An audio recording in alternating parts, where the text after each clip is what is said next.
Now, polling in the Australian Financial Review reveals that a deep political divide has opened up between young men and women. Young men are more disposed to Peter Dutton, while young women are increasingly leaning left. According to the polling, the opposition leader's net approval rating is 14 points lower among women than it is with men. This is in the 18 to 34 age group. And within that same age group, the Greens have the support of just 20% of men compared to 32% of women.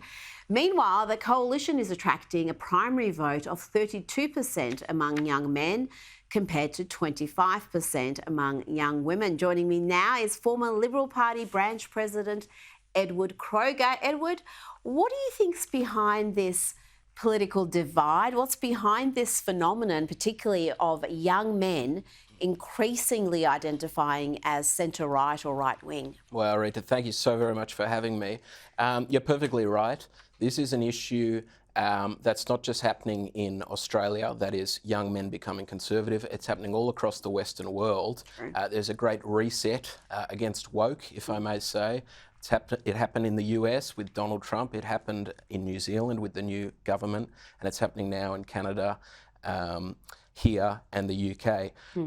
I think the real reason behind this, Rita, besides the policy differeces to which men may be more attracted, is that men are subjects of vilification by the left. Their favourite phrase, one of them, is toxic masculinity. Sure. And frankly, Rita, I think we're seeing an uprising of young men because they're just sick and tired of it. They're meant to be able to count on their political leaders for leadership, for inspiration and support.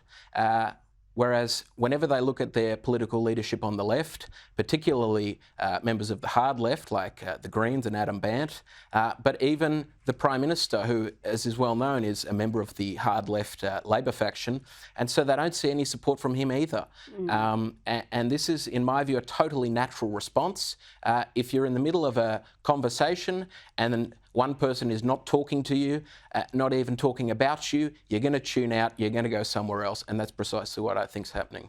Well, you're so right, because we do see this messaging and it's relentless, that men are toxic, they're privileged, they're dangerous. The masculinity itself is presented as toxic. I mean, we never use a term like toxic femininity, would we? No.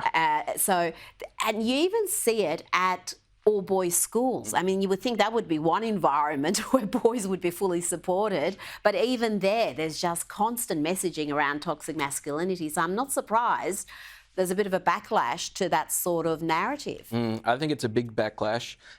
Another point, Rita, I think, is that young men these days, they don't have too many inspirations. They don't have too many people to whom they can look up to as a heroic or an influential figure who they want to aspire to be like.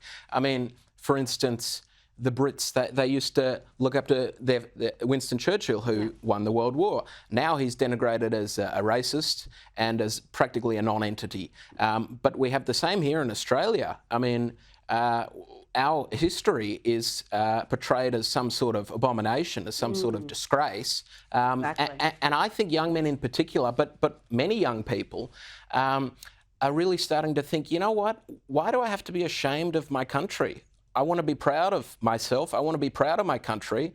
Of course, we had terrible things in our history. Every single country in the entire world has had those things. Why do we have to have this sense of self-hatred, and people are revolting against it?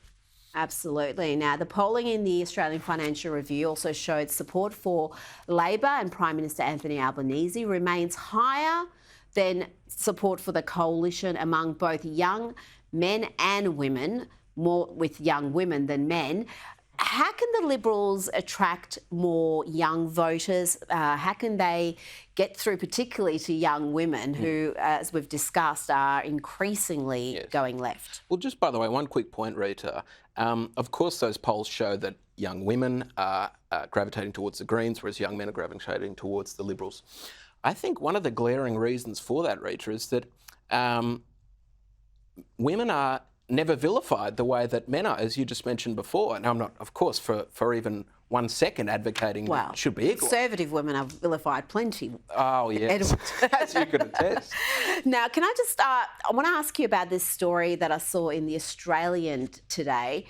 really quite disturbing about the university, Macquarie University, having to establish a high security safe room in an Australian university for Jewish students, because there is just so much hostility on campus that the Jewish students feel in danger. And it comes as the Daily Telegraph reports that the University of Sydney is also understood to be operating a dedicated space for Jewish students. Edward, to me, this is essentially an admission from universities that they've failed their Jewish students, that they haven't kept them safe, they haven't created a culture on campus that is welcoming, and we've now got safe spaces for particular ethnicities and religions. Well, it's just preposterous, isn't it? I mean, why in the Lord's name do we need safe spaces for a particular religion on campus?